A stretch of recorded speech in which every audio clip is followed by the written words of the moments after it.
வணக்கங்க. இது ஸ்ரீ நடராஜ் மெட்டல்ஸ். நம்ம 3 அடி கலசம் இன்றைக்கி ஒரு வாடிக்கையாளருக்கு கொடுக்குறோம்.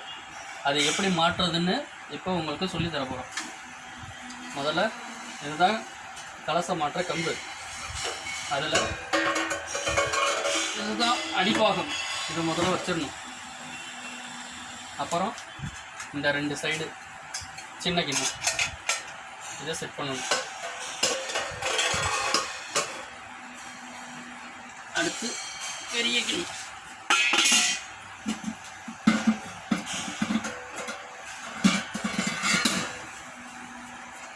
அப்புறம் திரும்பி இதே மாதிரி 2 சின்ன கிண்ணம். கிட்டத்தட்ட முடிச்சாச்சு.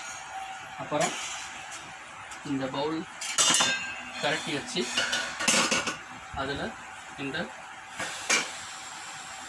ஒரு பாகத்தை வைக்கணும்.